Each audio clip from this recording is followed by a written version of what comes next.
ദിവസങ്ങൾ നീണ്ടു നിൽക്കുന്ന ഒരു ഉത്സവമായിട്ട് മാറാൻ വേണ്ടി പോവുകയാണ് ഈ വർഷത്തെ കാതറലി ടൂർണമെന്റ്. ഈ കാതറലി ടൂർണമെന്റിൽ കളിക്കാത്ത ഇന്ത്യയിലെ ഒരു ഫുട്ബോൾ താരം ഉണ്ടാവില്ല. അപ്പോൾ ഞങ്ങളെ സംബന്ധിച്ച് അഭിമാനിക്കാം, പെരുന്തമണക്കാരെ സംബന്ധിച്ച് അഭിമാനിക്കാം. നമസ്കാരം, ചാനൽ 10 വാർത്തകളിലേക്ക് സ്വാഗതം. പെരിന്തൽമണ്ണയിൽ ഇനി ഫുട്ബോൾ ആരവത്തിന്റെ നാളുകൾ. 52ാമത് കാതറലി അഖിലേന്ത്യാ സെവൻസ് ഫുട്ബോൾ ടൂർണമെന്റ് ഗാലറിയുടെ കാൽനാട്ടൽ കർമ്മം നഗരസഭാ ചെയർമാൻ പി ഷാജി നിർവഹിച്ചു. ഡിസംബർ 20 മുതലാണ് പെരിന്തൽമണ്ണ നെഹ്റു സ്റ്റേഡിയത്തിൽ കളിയാരവത്തിന് തുടക്കമാവുക. പെരിന്തൽമണ്ണ കാത്തിരിക്കുന്നത് ഇനി ഫുട്ബോൾ മാമാങ്കത്തിന്റെ നാളുകളെയാണ്. ഡിസംബർ 20 മുതൽ ആരംഭിക്കുന്ന 52ാമത് കാതറലി സെവൻസ് ഫുട്ബോൾ ടൂർണമെന്റിന് പന്തുരുളുമ്പോൾ ഫുട്ബോൾ ആവേശത്തിന്റെ ഭാഗമായി മാറാനുള്ള ഒരുക്കത്തിലാണ് പെരിന്തൽമണ്ണ നെഹ്റു സ്റ്റേഡിയവും. ഇതിനു മുന്നോടിയായി നിർമ്മിക്കുന്ന താൽക്കാലിക ഗാലറിയുടെ കാൽനാട്ടൽ കർമ്മം നഗരസഭാ ചെയർമാൻ പി ഷാജി നിർവഹിച്ചു. കാതറലി സെവൻസ് ഫുട്ബോൾ ടൂർണമെന്റ് പെരിന്തൽമണ്ണയിലെ ഉത്സവമായി മാറുമെന്ന് ചെയർമാൻ പി ഷാജി പറഞ്ഞു. 52 വർഷങ്ങളായി ഒരു ടൂർണമെന്റ് നമ്മൾ സംഘടിപ്പിക്കുന്നു എന്നുള്ളത് ഒരു അത്ഭുതം തന്നെയാണ്. തീർച്ചയായും പെരിന്തൽമണ്ണക്കാർക്ക് ഏറ്റവും ദിവസങ്ങൾ നീണ്ടു നിൽക്കുന്ന ഒരു ഉത്സവമായിട്ട് മാറാൻ വേണ്ടി പോവുകയാണ് ഈ വർഷത്തെ കാതറലി ടൂർണമെന്റ്. 10,000-ലധികം കാണികളെ ഉൾക്കൊള്ളാൻ കഴിയാവുന്ന ഗാലറിയുടെ കൊടിനാട്ടൽ ചടങ്ങാണ് ഇവിടെ കാൽനാട്ടൽ ചടങ്ങാണ് ഇവിടെ നടന്നത്. 10,000-ലധികം ആളുകൾക്ക് സൗകര്യപൂർവ്വം ഇരുന്ന് ഫുട്ബോൾ മത്സരം കാണാൻ താൽക്കാലിക ഗാലറി, പെർമനന്റ് ഗാലറി എന്നിങ്ങനെയാണ് നെഹ്റു സ്റ്റേഡിയത്തിൽ സജ്ജമാക്കുന്നത്. സെവൻസ് ഫുട്ബോൾ ടൂർണമെന്റിനായുള്ള സ്റ്റേഡിയത്തിലെ ആദ്യ നിർമ്മാണ പ്രവൃത്തികളാണ് ആരംഭിച്ചിരിക്കുന്നതെന്നും 64 വയസ്സ് പിന്നിട്ട കേരളത്തിലെ അപൂർവം ക്ലബ്ബുകളിലൊന്നാണ് കാതറലി ക്ലബ് എന്നും club general secretary Pacheri Farooq പറഞ്ഞു.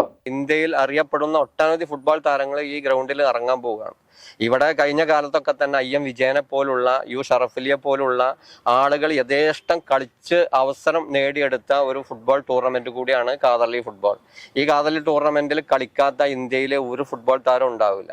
അപ്പോൾ ഞങ്ങളെ സംബന്ധിച്ച് അഭിമാനിക്കാം, പെരുന്തമണക്കാരെ സംബന്ധിച്ച് അഭിമാനിക്കാം. ഇതിന്റെ സ്ഥാപകർ ഇതിന്റെ സ്മരണ നിലനിർത്തുന്നത് കാദറിന്റെയും മുഹമ്മദിന്റെയും സ്മരണാർത്ഥാണ്. 61 രൂപം കൊടുത്ത ഈ കാതറലി ക്ലബ്ബ് 64 വയസ്സ് പിന്നിട്ട കേരളത്തിലെ അപൂർവം ക്ലബ്ബുകളിൽ ഒന്നുകൂടിയാണ്. ഏതായാലും ഈ 52ാമത് ടൂർണമെന്റിന് ഈ പെരിന്തൽമണ്ണയിലെ അല്ലെങ്കിൽ ജില്ലയിലെ മുഴുവൻ ഫുട്ബോൾ പ്രേമികളെയും ഡിസംബർ 20-ന് ഉദ്ഘാടന ചടങ്ങിലേക്കും ഈ ടൂർണമെന്റിന്റെ മറ്റു വിജയത്തിനും എല്ലാവരുടെയും പിന്തുണയും സഹായവും അഭ്യർത്ഥിക്കാം. ചടങ്ങിൽ കാതറലി ക്ലബ് പ്രസിഡന്റ് ചട്ടിപ്പാറ മുഹമ്മദ് അലി അധ്യക്ഷത വഹിച്ചു.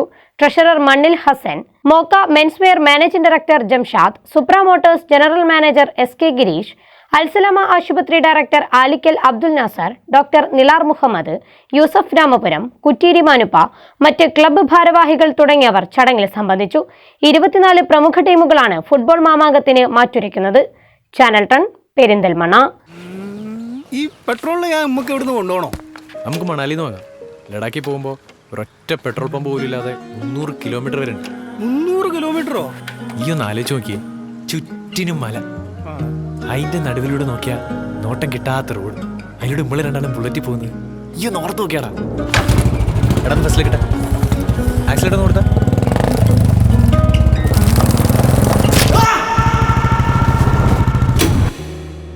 വിരലിന്റെ അറ്റം കട്ടായി പോയിട്ട് ഇങ്ങനെ തൂങ്ങിക്കിടക്കുമായിരുന്നു.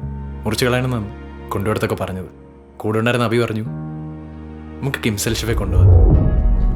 വിരലിന്റെ കാര്യത്തിലാണേലും യാത്രയുടെ കാര്യത്തിലാണേലും രണ്ടും മുറിഞ്ഞു പോകാതെ തുന്നിച്ചേർത്തത് കിംസ് അൽഷിഫയിലെ ഹാൻഡ് ആൻഡ് റിസ്റ്റ് സെന്ററാണ്. Hand and wrist centre, KIMS Alshifa hospital, Perinthalmanna.